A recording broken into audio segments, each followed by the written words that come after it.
Hello friends, जोहार। आप सभी का आपकी स्टडी में स्वागत है।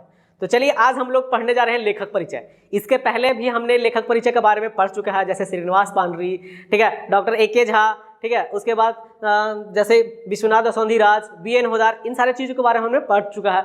गजाधर महतो सब के बारे में जान चुके हैं। आज हम लोग नए अगला जो लेखक हैं उनके बारे में पढ़ने जा रहे हैं, जिनका नाम है क्या चीज? बंसीलाल बंसी। ठीक है, इनका जो उपनाम है ये बंसी के नाम से जाने जाते हैं। ये भी जो लेखक हैं खोटा भाषा को, खोटा साहित्य को आगे बढ़ाने में बहुत ही महत्व योगदान दिए हैं। तो चलिए इनके बारे में हम लोग जानते हैं। इससे संबंधित एक क्वेश्चन आपको एग्जाम में पूछा जा सकता है। ऐसे पूछा जाता है कि इस लेखक का जन्म कहाँ हुआ था, या फिर इस लेखक के द्वारा कौन सा रचनाएं हैं वो लिखा गया है। ये सब उनके बारे में कुछ ना कुछ पूछा ही जाता है। तो हमारे परीक्षा की दृष्टि से ये एक इम्पॉर्टेंट टॉपिक हो जाता है। तो चलिए आज इसके बारे में हम लोग आज पढ़ते हैं। तो देखिए, सबसे पहले जानेंगे कि इनका नाम, तो नाम क्या हो जाता है? बंसीलाल बंसी। इनका उपनाम जो होता है वो हो जाता है बंसी, यानी सीधे डायरेक्ट पूछा जाता है कि बंसी के नाम से कौन लेखक जाना जाए, तो याद रखना है बंसीलाल बंसी। इनका जन्म जो हुआ था 11 मार्च 1954 को हुआ था। कहाँ पर? तो बोकारो जिला के चौफान गांव में। तो आपको ये भी याद रखना है कि इनका जन्म कहाँ हुआ था, तो बोकारो में। इनके पिता का नाम था मोतीलाल साहू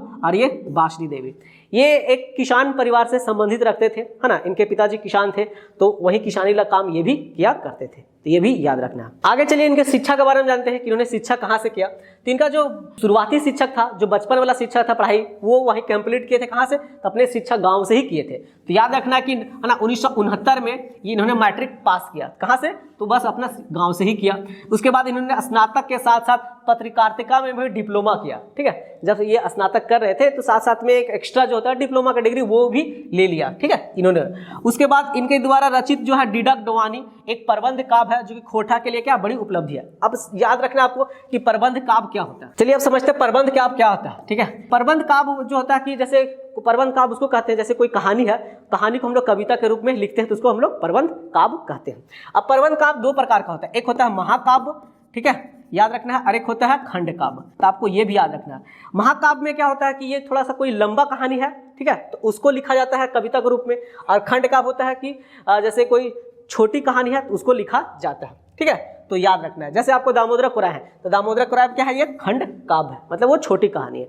और महाकाव्य हो गया कि यदि 8 सर्ग से ज्यादा होता है, 8 सर्ग से यदि कोई कहानी ज्यादा लंबी होती है तो उसको हम लोग महाकाव्य के रूप में जानते हैं। तो याद रखना है। तो याद रखना है कि डिडक डोवानी जो है ना, जो ये प्रबंध काव्य है, किसके द्वारा लिखा गया? बंसीलाल बंसी के द्वारा। आपको ये भी याद रखना है कि खोटा भाषा में अभी तक जो है 14, ठीक है, प्रमुख प्रबंध काव्य लिखे गए हैं। तो ये भी याद रखना है। इसके बाद याद रखना है इसमें इसका ग्राम जीवन, है ना, औद्योगिक का प्रभाव, प्रकृति चित्रण का प्रदर्शित किया गया है। तो ये सारे चीज को इसमें वर्णन किया गया है, ये भी याद रखना है। उसके बाद काव्य संस्था जमशेदपुर के द्वारा इन्हें काव्य भूषण की उपाधि से भी सम्मानित किया गया था। किनको?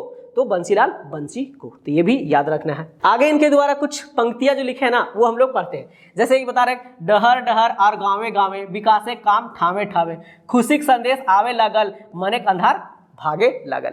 यानी ये बता रहे हैं कि ना कि जैसे डहर डहर मतलब सभी जगह, गांव गांव में क्या हो रहा है? विकास का काम अब होने लगा है। मतलब सभी जगह, चाहे गांव हो चाहे कहीं पे हो, अब धीरे धीरे लोग क्या जागरूक हो रहे थे, विकास का काम हो रहा है। अब खुशी का संदेश क्या होता है? सभी जगह पहुंच रहा है। ठीक है, और जो मन का अंधकार था वो धीरे धीरे क्या हो रहा है? तो भाग रहा है, यानी खत्म हो रहा है। कि लोग जैसे क्या हो रहा है? विकास कर रहे हैं, ठीक है, तो उनके मनों में जो को अंधकार का भावना था वो सब क्या है? खत्म हो रहा है और आगे लोग बढ़ रहे हैं। तो ये इनके द्वारा कुछ पंक्तियां था। आगे इनके द्वारा कुछ हम लोग रचनाएं के बारे में जानेंगे कि इनका प्रमुख रचनाएं क्या है, क्योंकि क्वेश्चन यही से पूछा जाएगा डिडक डोवानी के लेखक के है, तो डायरेक्ट याद रखना है क्या चीज? तो बंसीलाल बंसी हो जाएगा। ठीक है, और ये क्या चीज है? तो प्रबंध काव्य। अभी हमने समझाया प्रबंध काव्य क्या होता है कि जब कोई कहानी को कविता के रूप में लिखा जाता है तो उसको हम लोग प्रबंध काव्य कहते हैं।